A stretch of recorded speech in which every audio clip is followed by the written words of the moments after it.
नमस्कार, आप देख रहे हैं आप अभी तक और मैं हूँ आपके साथ अनिकेत राज। इस वक्त मैं मौजूद हूँ उत्तर प्रदेश के लखनऊ में। अभी जहाँ मौजूद हूँ ये है प्रदेश कार्यालय। हमारे साथ खास मेहमान मौजूद हैं उत्तर प्रदेश के प्रवक्ता डॉक्टर समीर सिंह। सर आपका आप अभी तक चैनल में बहुत-बहुत स्वागत और अभिनंदन है। नमस्कार। सर मेरा सबसे पहले आपसे प्रश्न है, नए भारत के नए उत्तर प्रदेश को आज हम देख रहे हैं। इसको लेकर आस्था और अर्थव्यवस्था दोनों को लेकर उत्तर प्रदेश कैसे आगे बढ़ेगा? देखिए, आस्था और अर्थव्यवस्था दोनों 2014 में इस देश के प्रधानमंत्री आदरणीय नरेंद्र मोदी जी के नेतृत्व में निरंतर बढ़ रहा है और देश निरंतर विकास कर रहा है और आर्थिक स्थिति आदरणीय नरेंद्र मोदी जी के नेतृत्व में तेजी से मजबूत हुआ। उत्तर प्रदेश को लेंगे तो उत्तर प्रदेश 2017 में भारतीय जनता पार्टी की सरकार बनी और माननीय योगी आदित्यनाथ जी मुख्यमंत्री बने। तब से लेके आज तक उत्तर प्रदेश की अर्थव्यवस्था में व्यापक परिवर्तन आया है। हम आज कानून व्यवस्था हो, अर्थव्यवस्था हो, विकास हो, इंफ्रास्ट्रक्चर हो, रोजगार हो, इस पर उत्तर प्रदेश की सरकार ने काम किया है और आज उत्तर प्रदेश इन सब मामलों में देश की अर्थव्यवस्था में उत्तर प्रदेश का एक महत्वपूर्ण योगदान है और एक मुकाम है। मैं कह सकता हूं कि आज उत्तर प्रदेश विकास के रास्ते पे है, उत्तर प्रदेश तरक्की के रास्ते पे है। माननीय मोदी जी और योगी जी के नेतृत्व में उत्तर प्रदेश निरंतर विकास कर रहा है। सर विपक्षी पार्टी कह रही है जो सपा के अखिलेश यादव राष्ट्रीय अध्यक्ष हैं, वो कह रहे हैं कि उत्तर प्रदेश में तो कोई विकास नहीं हुई है और गरीब लोगों को कोई रोजगार वगैरह नहीं मिली है, जिससे गरीब लोग उत्तर प्रदेश से अन्य राज्य में जाकर नौकरी कर रहे हैं। देखिए, अखिलेश यादव जी हमेशा झूठ बोलते हैं और उत्तर प्रदेश का अपमान करते हैं। अखिलेश यादव की सरकार 2012 से 2017 रही। 5 सालों के अंदर उत्तर प्रदेश की क्या दशा थी, ये उत्तर प्रदेश जानता है। उत्तर प्रदेश की जनता जानती है। वो किसानों के शुगर मिल बेच रहे थे, वो गुंडों को प्रोत्साहित कर रहे थे, अपराध चरम पे था, महिला अपराध चरम पे था। उत्तर प्रदेश जंगल राज हो गया था, उत्तर प्रदेश दंगों का प्रदेश हो गया था और अयोध्या में राम मंदिर पर हमला करने वाले आतंकवादियों का उन्होंने मुकदमा वापस लेने का काम किया था। वो गुंडों और माफियाओं को पल्लवित और पोषित कर रहे थे। उत्तर प्रदेश में भ्रष्टाचार चरम पे था। गोमती रिवर घोटाला किसकी सरकार में हुआ? अखिलेश यादव की सरकार में हुआ। खनन घोटाला किसकी सरकार में हुआ? अखिलेश यादव की सरकार में हुआ। उत्तर प्रदेश में कानून का कोई राज नहीं था, लेकिन अखिलेश यादव हमेशा गलत बयानी कर रहे थे। देश के अंदर जब कोरोना का महामारी आया तो अखिलेश यादव ने देश के वैज्ञानिकों का भी अपमान किया।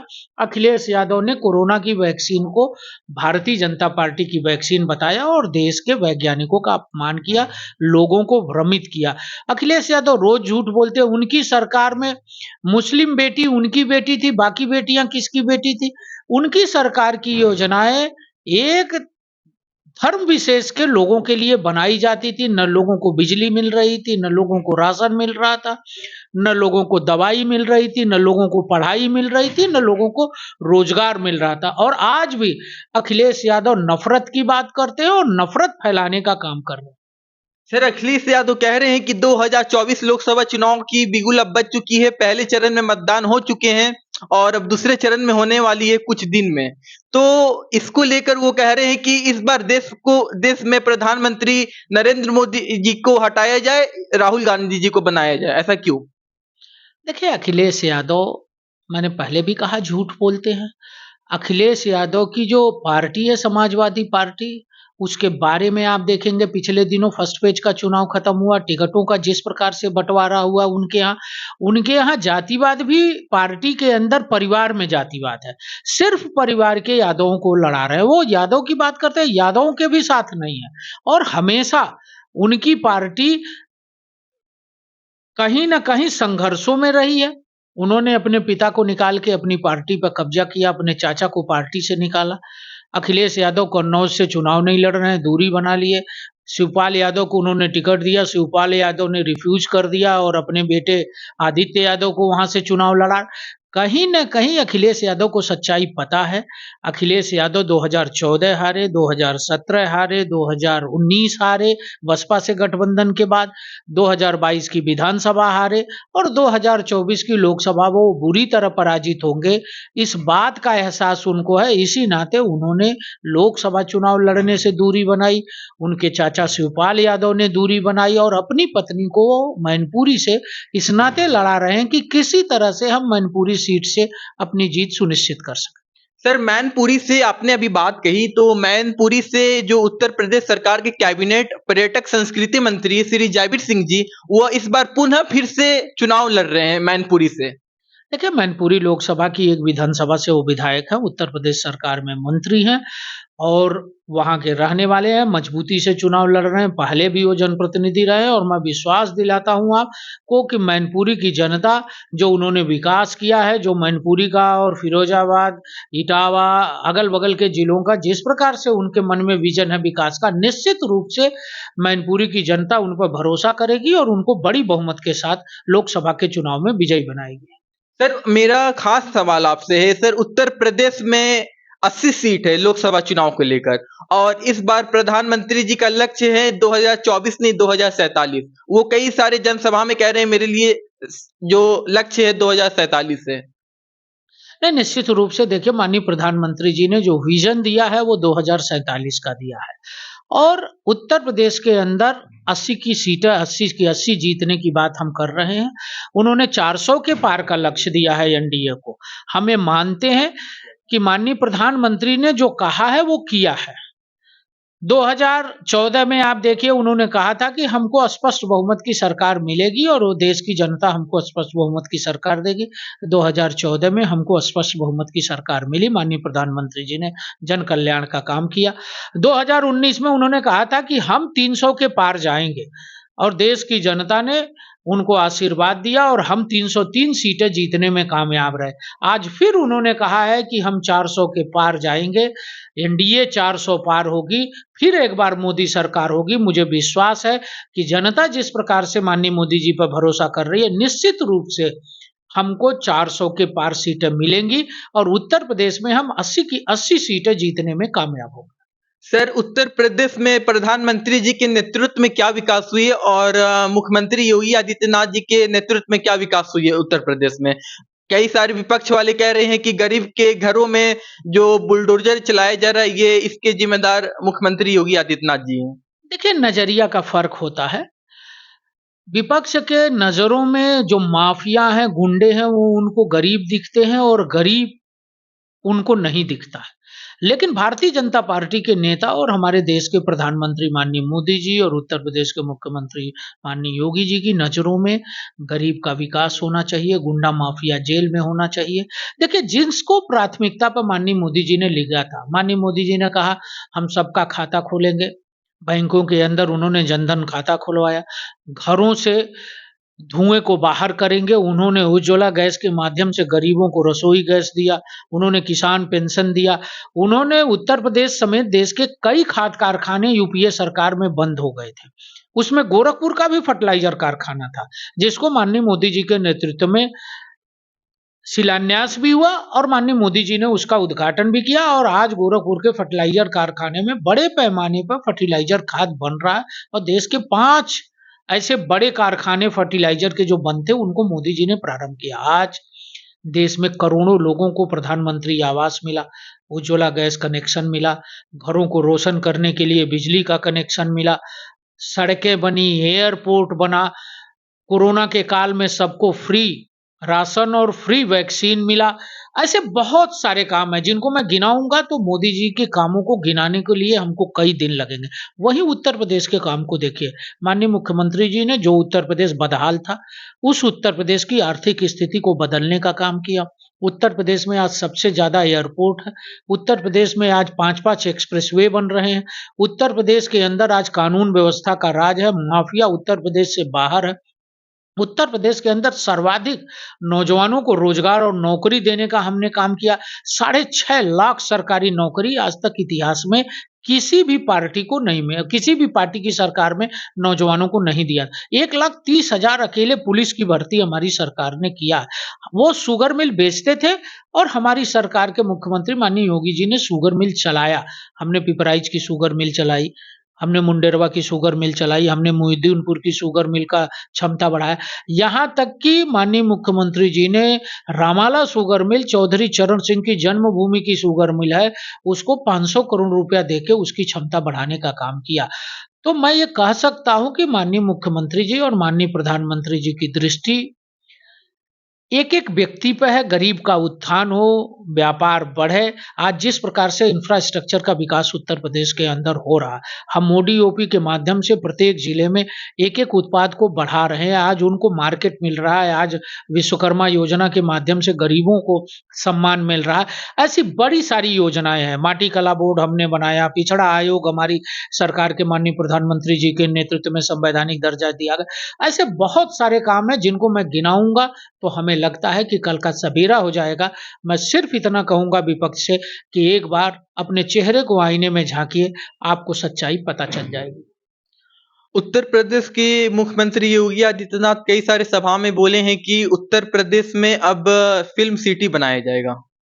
देखिए, निश्चित रूप से आप देखेंगे नोएडा के अंदर हम इंटरनेशनल एयरपोर्ट बना रहे हैं, एशिया का सबसे बड़ा एयरपोर्ट बना रहे हैं और नोएडा के अंदर ही हम सबसे बड़ा फ़िल्म सिटी बनाने जा रहे हैं, उसके लिए ज़मीन हो गया है, लोग वहाँ काम कर रहे हैं और जल्दी ही अविलंब नोएडा एक ऐसा शहर होगा, जहाँ मुंबई के बाद सबसे ज़्यादा फ़िल्मों का प्रोडक्शन होगा और फ़िल्म की दुनिया के लोग नोएडा के अंदर, नोएडा और उत्तर प्रदेश के विकास को गति देंगे।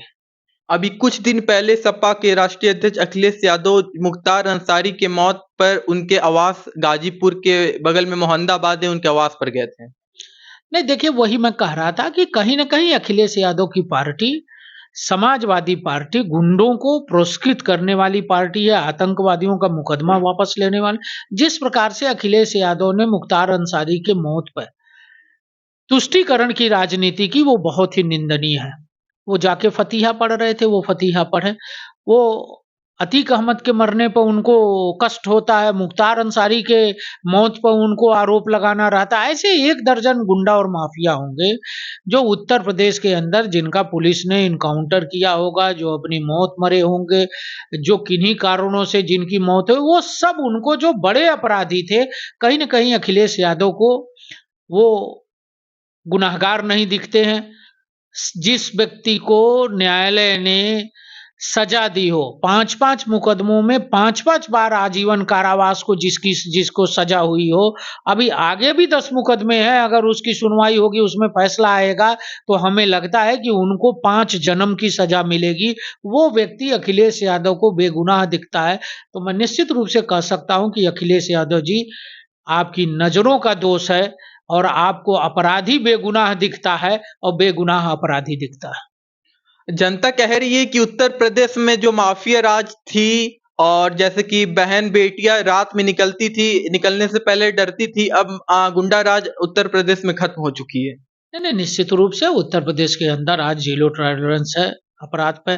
आज हर आदमी स्वतंत्र रूप से घूम रहा है, हमारी बहनें, माताएँ स्वतंत्र रूप से घूम रही, किसी की मजाल नहीं, किसी की औकात नहीं, जो नज़र दिखाते हैं और यही हमने कहा था कि हम उत्तर प्रदेश में कानून का राज स्थापित करेंगे और आज कानून का राज स्थापित है।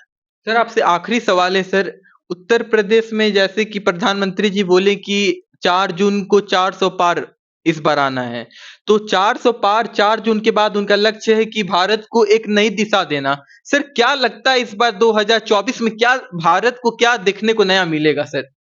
देखिए, आप देखेंगे माननीय मोदी जी जब से देश के प्रधानमंत्री बने हैं, निरंतर भारत का स्वाभिमान बढ़ रहा है। आप यूक्रेन और रसिया के युद्ध में देखे होंगे, माननीय प्रधानमंत्री जी ने बात किया, जो हमारे भारत के छात्र फंसे थे। उस युद्ध को रोक के दोनों देशों ने भारत के विद्यार्थियों को भारत पहुंचाने का काम किया।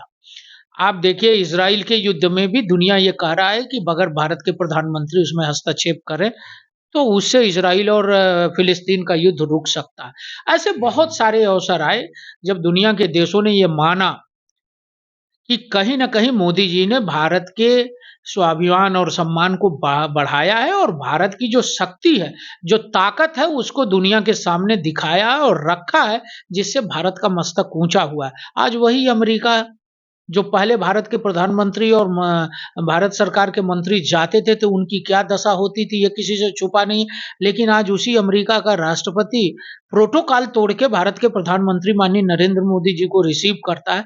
तो कहीं न कहीं ये दुनिया के अंदर मैसेज जा रहा है कि माननीय मोदी जी के नेतृत्व में जो जनता ने विश्वास किया है, उस विश्वास पर माननीय मोदी जी खरे हैं और उस विश्वास को आगे बढ़ा रहे हैं। और हम सब की जो कल्पना थी कि भारत विश्व गुरु बनेगा, निश्चित रूप से मोदी जी के तीसरे कार्यकाल में भारत विश्व गुरु बनेगा और हम दुनिया का नेतृत्व करेंगे। सर, आप अभी जो हमारे लखनऊ से निकट कुछ दूरी पर प्रभु श्री राम जी का मंदिर स्थापित है, जो 22 जनवरी 2024 को प्राण प्रतिष्ठा हुआ, उसी प्रकार अबू धाबी में भी प्रभु श्री राम जी का मंदिर की स्थापना की गई है।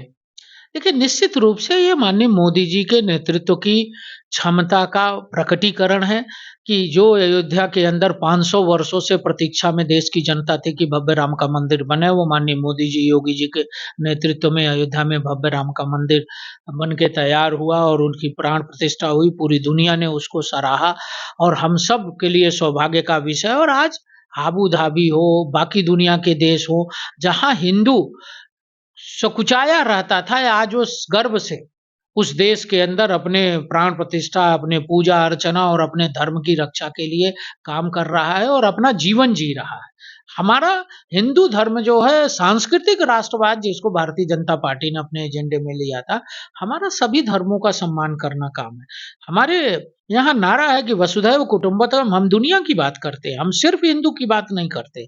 ठीक है, जिसकी जो जीवन पद्धति है, जिसमें जिसकी आस्था है वो उस काम को करे, लेकिन किसी को भी सताने और डराने का अधिकार नहीं है, किसी को भी किसी को धर्म परिवर्तन करने का अधिकार नहीं है। जो जिस धर्म को मानना चाहता है वो माने, लेकिन हमारे धर्म का अपमान मत करे, ये हम सुनिश्चित करेंगे। सर, आप अपना कीमती समय दिए, बहुत बहुत धन्यवाद। कैमरामैन राज के साथ अनिकेत राज, आप अभी तक लखनऊ।